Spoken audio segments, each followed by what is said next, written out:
Thank you very much, Jörn, for introducing us to Jaspers in a little bit more depth, I think, than most of us may have been acquainted. There are some hands up, so let's go with Karen and then Patricia. Okay, Karen, please go ahead, unmute yourself.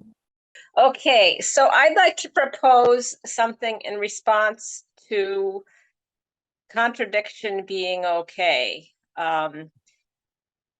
It seems to me that immanent transcendence is a contradiction.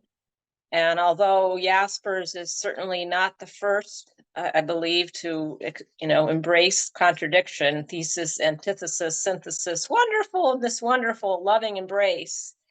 When all is said and done, after all these years, I think a contradiction is a contradiction is a contradiction.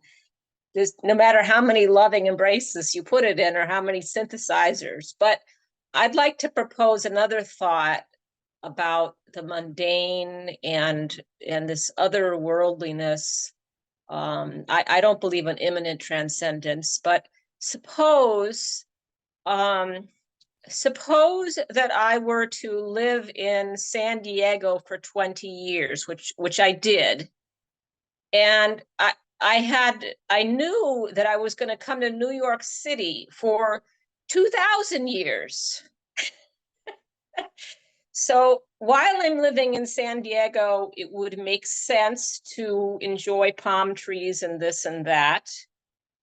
But I would be very, very, very foolish not to think about New York City. And, lo and behold, at some point I get on a plane and I fly from San Diego to New York. And I literally would be soaring, floating, gliding, and all that sort of thing. It makes me think of dying because people speak about the souls leaving the body or seeing them. We spoke about Mitch Albom before. So why can't we have the contradiction? I'm in San Diego, I'm not in New York, but it sure makes sense for me to think about New York and avoid the contradiction. Okay, how about that? Sounds like a question. Do you Yes. want to answer that, Jörn? Yeah, I'm not sure whether I fully understood your your point.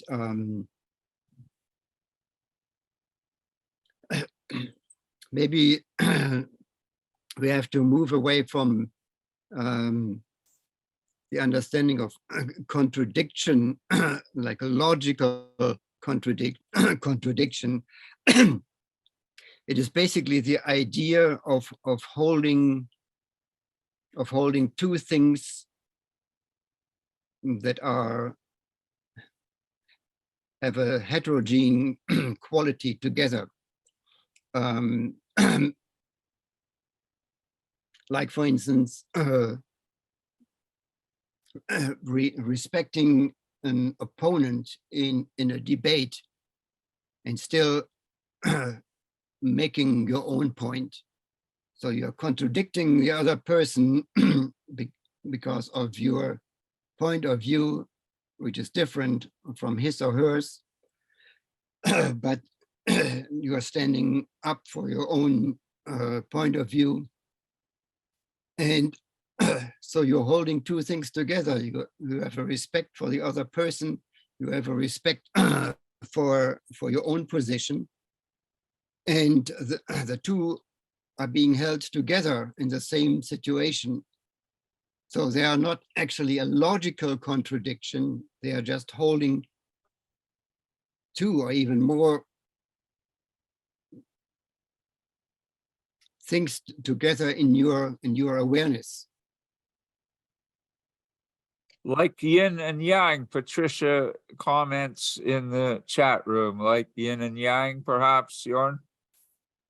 Yeah, but maybe the image is yin and yang, maybe too simple, but it is very clear about the interlocking, bubbles. maybe it's better to think of them of being, overlaid rather than just next to each other, where they are just adjacent to each other. Well, they're also interpenetrating, and I think you have implied an Yes. interpenetration in Right. this previous figure. Yes. With yes. Could we move on to Karen? Maybe you want to read that book that he recommends, and then come back to him with a reframe the question and see what he makes of it. Okay, Patrizia, and then Ibrahim. Go ahead, Patrizia, please. Can you hear me? Brief. We're running out of time, so please keep it brief. Okay. Thank you, Jörn. Your presentation has been very interesting, inspiring. Jaspers was one of my first philosophical love. After my thesis in Milan, I lectured on Jaspers and I wrote about him. So really, I appreciate your presentation. And given that you started with the biography of Jaspers, what I appreciate, because then you find this aspect in his thought, is concept of friendship of Jaspers. He maintained his friendship with Heidegger along the life, even after when Heidegger adhered to Nazi and went on to teach at university while he was moved out because of his wife being Jewish, as you remind us. He continues to be friend with Heidegger, and he went on writing to him letters, which are beautiful, and they are all published. I know, I presume that you read all the letters. They are published in English and even in Italian, actually, and they are a great piece of history of the development of his thought and the history of the time. So the conception about politics and war and life and love and friendship. So they're really beautiful. And the two concepts that you mentioned are really interesting for me. The concept of Dasein, and it's central, the transcendence in life. And the other one is the play, the philosophy as play, as game, because this is a sort of way to prevent us to be too rigid in our conviction, to remain flexible, to remain open, the conception to be open towards other ideas and conceptions. This is very central to me. Then Jaspers to me is a sort of pioneer, because he opens to existentialism, but he refused to be defined as existentialist. He is not existentialist at all, but at least he opens to the concept of existentialism and also to the communication behavior as Habermas later on took from him. We exist only because of the others, in a sort of continuous dialogical communicative behavior. So I think this is very modern, and the way I agree with you, is a fundamental reading. Even though I went back to his previous masters, Husserl and Heidegger, that actually I prefer compared to Jaspers, but still Jaspers remain a good ground for philosophical counseling. Thank you. Thanks for your comment. Yeah.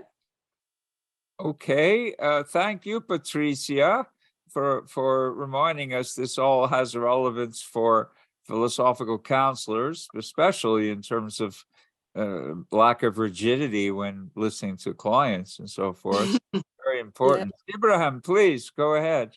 Yes, I also like to thank Jörn for this very good presentation and bring to our attention the importance of existential philosopher, maybe the father of existential philosopher, although it is forgotten. I'm also, he's my favorite philosopher because of his the concept of worldviews, the impact of worldviews on us, and most importantly, to understand in which worldview we are grow up and shaped our mentality, and to get rid of this. Otherwise, we cannot be true, or we cannot actualize our potentialities. My question is that, do you agree with me he is forgotten in the shade of Heidegger and Sartre. Yes, I think when even when I was studying in Göttingen, where actually Jaspers was also studying, medicine at the beginning of the 20th century. I don't remember that I ever had a presentation there about Karl Jaspers. Although I had Karl Jaspers in the high school, I was a member of a philosophical group, and Heidegger and Jaspers was way too difficult for me. I didn't understand him as a high school student, but I was intrigued by him. Yeah, he's forgotten, and partly due to maybe the style of his sort of academic writing. Sometimes it's very baroque, and sometimes unnecessarily complicated. Sometimes he tried to put too many thoughts and qualifications in one sentence, but for instance, in the book which I've recommended, Way to Wisdom, it's very clear. So unfortunately, he is forgotten. He has so many aspects of his philosophy which are important today, and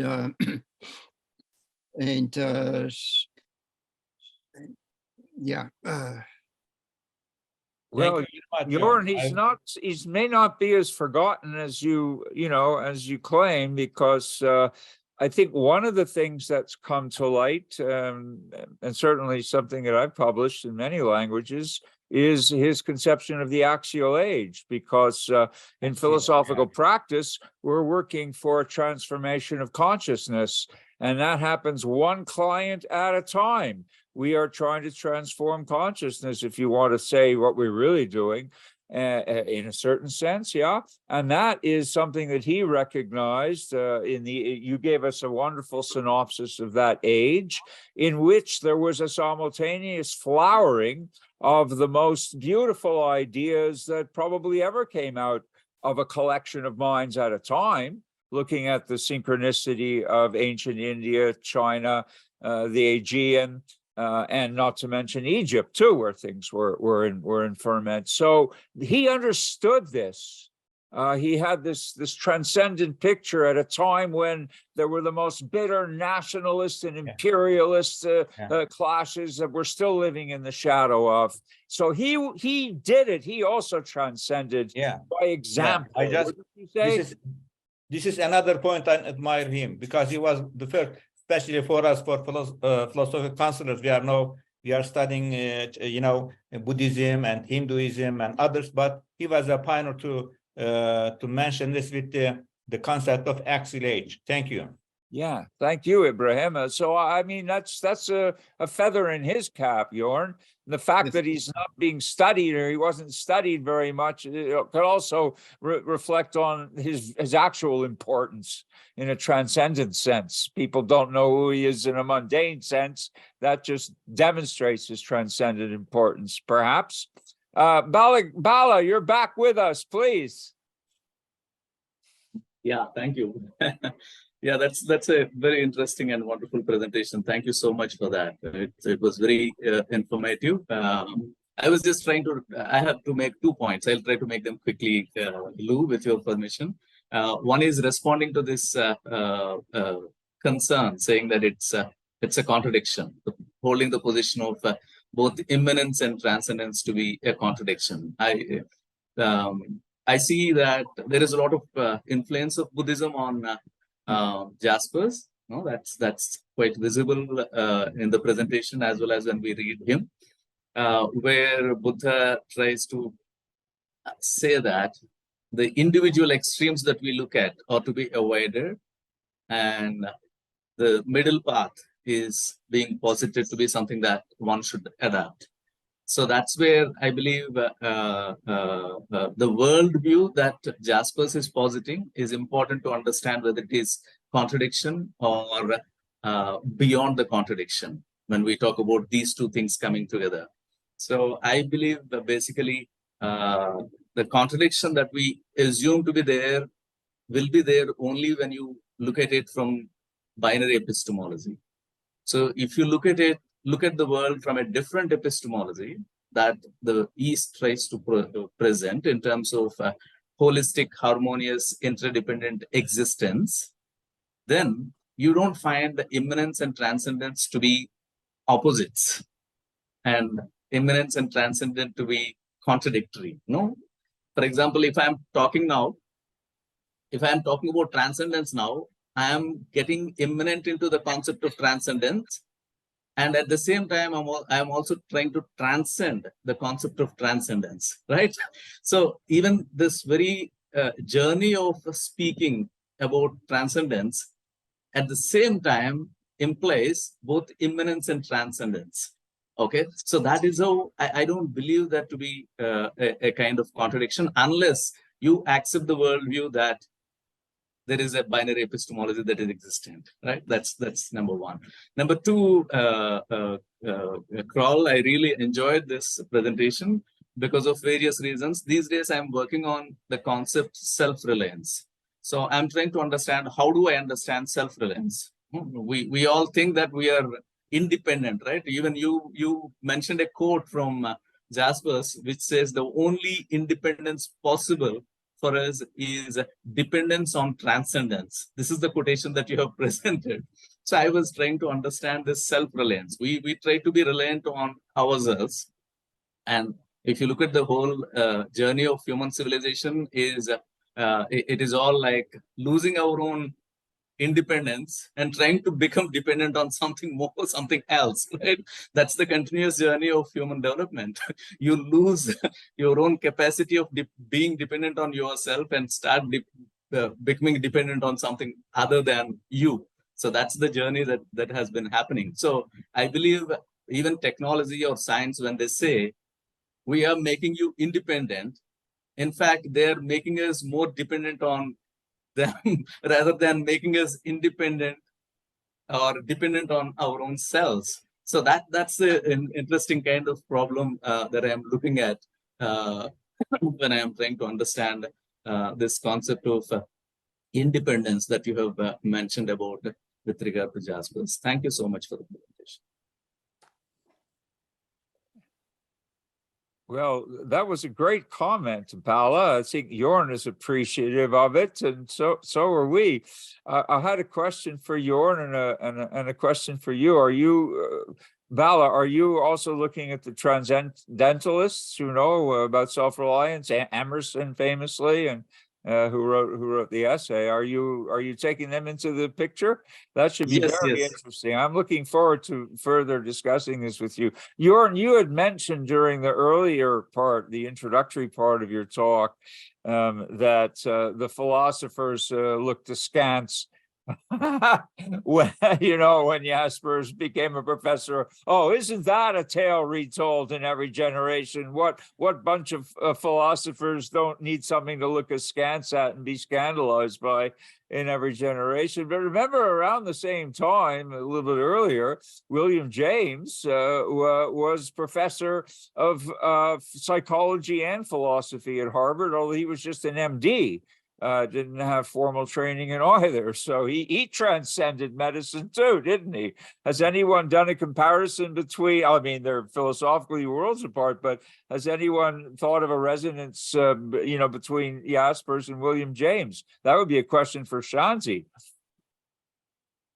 What do you think, Jörn? I'm not aware of any, comparative writing on both of them. But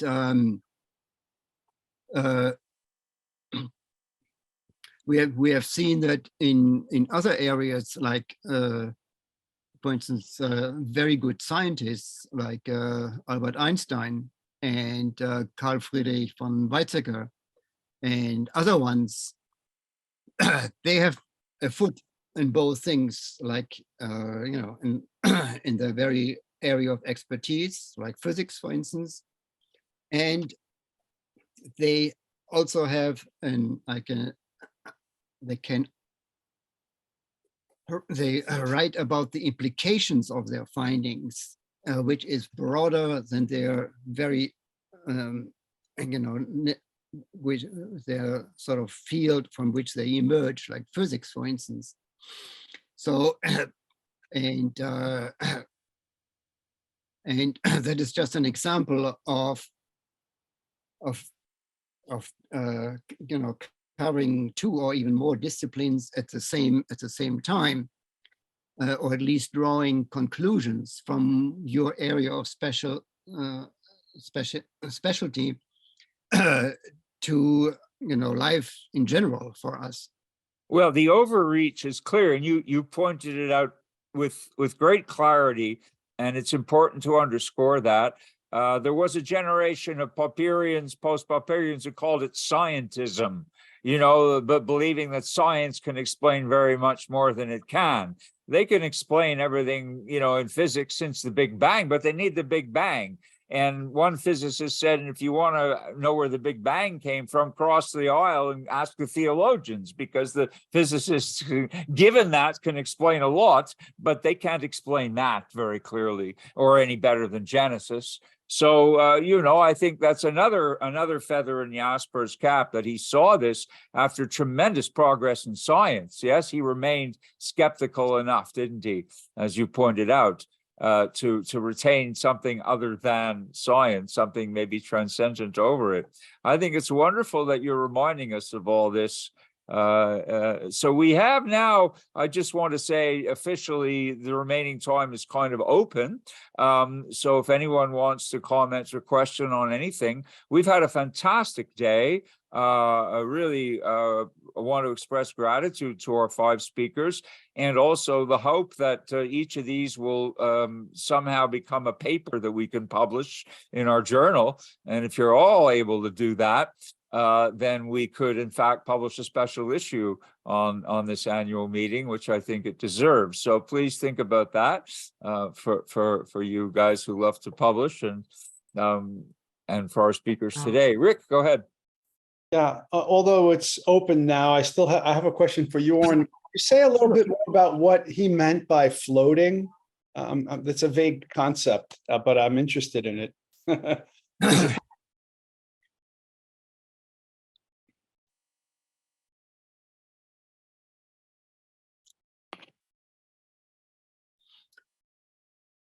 Yeah, certainly, certainly floating, or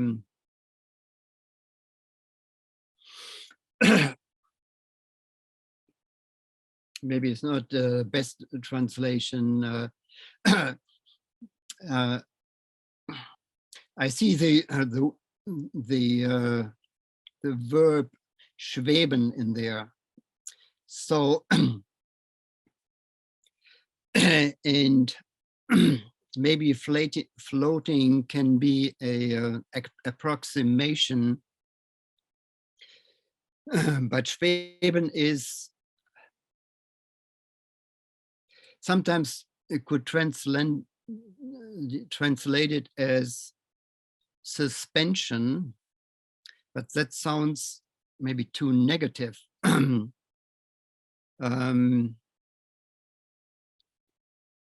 So it has a connotation of something is cancelled. You know, at least when I hear the word suspension, you know, like Jaspers' position of philosophy was suspended by the Nazis in 1937. So schweben is, yeah, a floating, like an in-between state.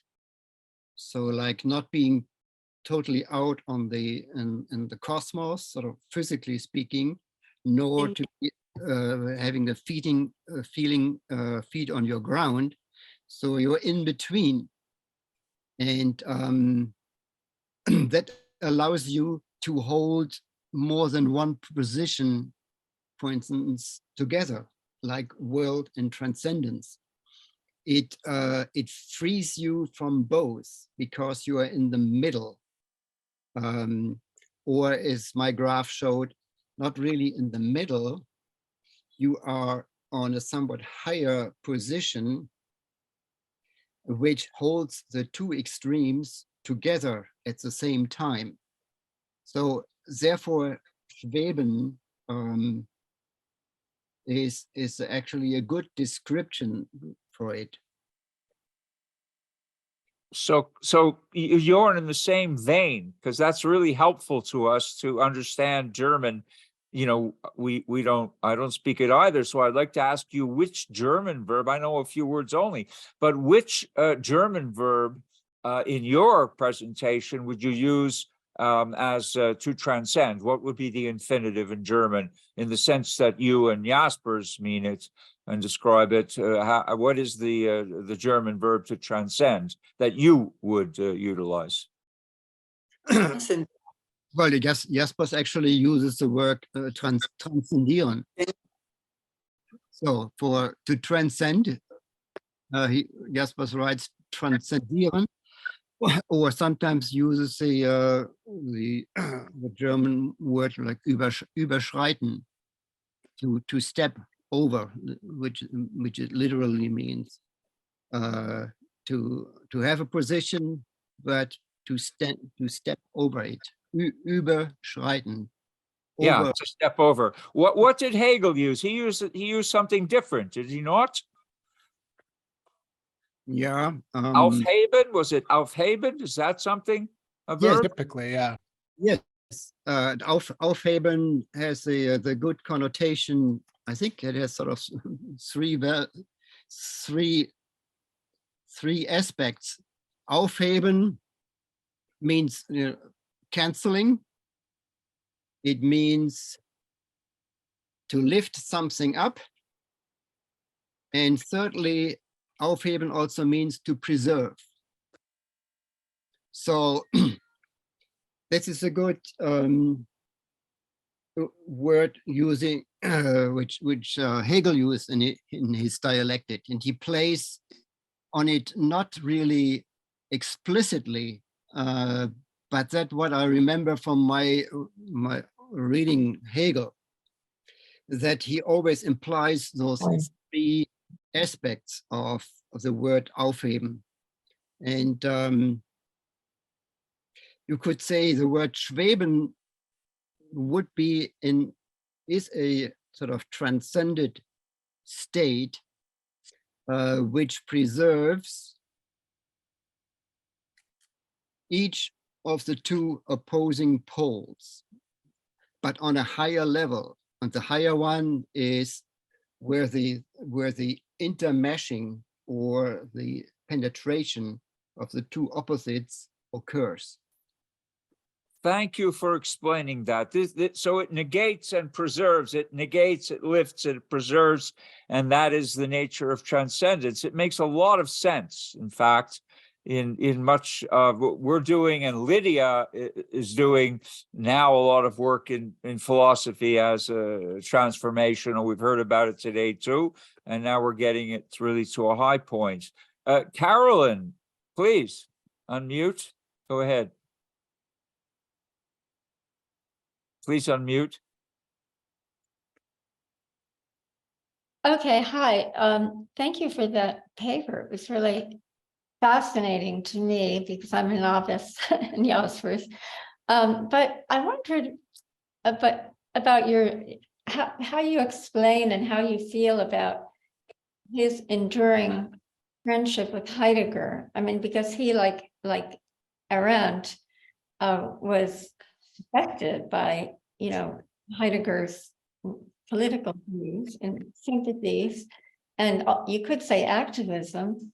How does that strike you? I mean, I'm not asking you to explain it. I mean, there are so many different senses of explain, but what are your thoughts on it? Is it somehow a part of his philosophy, or does it just betoken something about his character?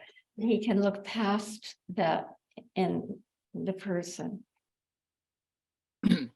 Yeah, I think the latter option, which you mentioned, that he that he recognized the initial, friendship they had, Mhm. when actually sort of Heidegger was sort of a student of Jaspers, actually, because Heidegger liked his book.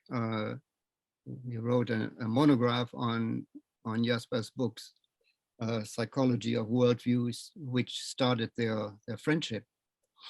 And so I see it more as Jaspers' character to maintain somewhat on a more reserved stand than as it was before, naturally. So it's a human way of reaching out to somebody who has failed actually miserably in my mind. And so it's a human gesture despite. I see. So a kind of forgiveness. Would you say? Yes. I just wanted to ask you one thing, whether, and this is a biographical question. Now, Arendt faced great social consequences as a result of her reconnecting with Heidegger. Did Jaspers, were there any, of course, her relationship with him was a totally different kind, but did Jaspers take any flack for having, maintained a loyalty to him? I'm not aware of any explicit statement about that. I He think has quite a scandal, over Arendt. I mean, after her Eichmann book, especially, yeah, Hannah Arendt and Heidegger met, I think, yearly, so on a yearly basis, and reconnected. And I see it also, in a very similar way, as a part of forgiveness and the human connection. Yes. Prevailed over the scandal and Heidegger's sort of, let's say it softly, immaturity regarding political events, or naivete regarding the political consequences of his statements and positions.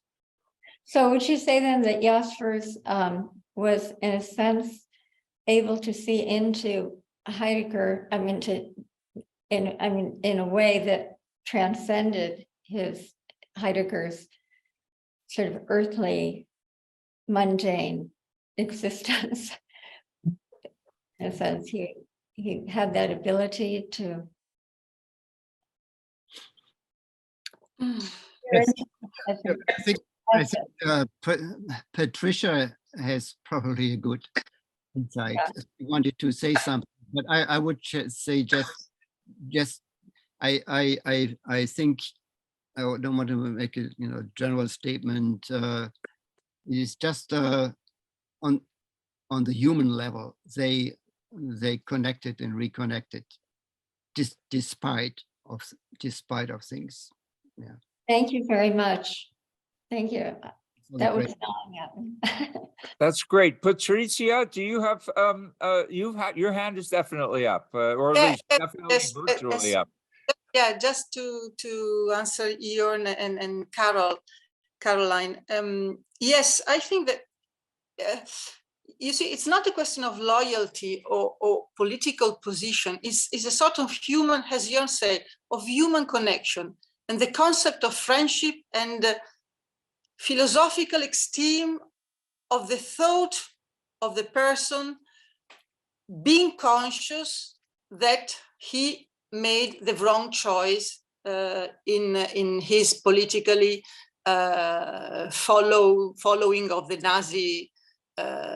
Nazi political. So he went on to, he was very explicit about that. He wrote about that. He said, Heidegger, of course, he despised Heidegger's choices, but he kept he kept alive this human connection, and they went on to discuss about modernity and thought and philosophy and transcendence and all the concepts that they fell together, linking their philosophical experience.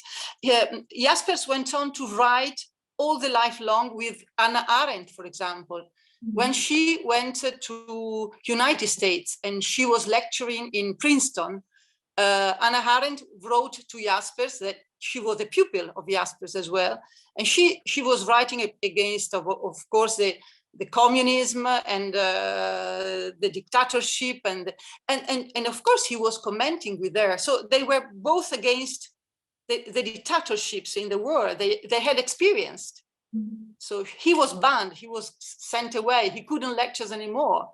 And so they had experienced what it meant to be under a dictatorial regime. But they were transcendent with their thought and with their philosophical, and they had experienced a contradiction among the world, between the word and the ideality of a life. So they were living their contradiction, and this was very important in a philosophical way. Yes, this is so. Yeah, it's question of friendship and human connection. Yeah, as Jörn says. Great, very well, very nicely said, Patricia. That's tremendous. I think transcendence involves not only living with noetic or intellectual contradictions, but living with an embodied contradiction and transcending it is closer to transcendence. Wonderful. May I just say, since it's 5:01, we can. I mean, I'm happy to continue this off the record. We're going to officially close the meeting. And thank once again our wonderful speakers today for making this an incredibly stimulating and informative annual event. So thank you from all of us at APPA for being part of APPA, and wonderful stuff.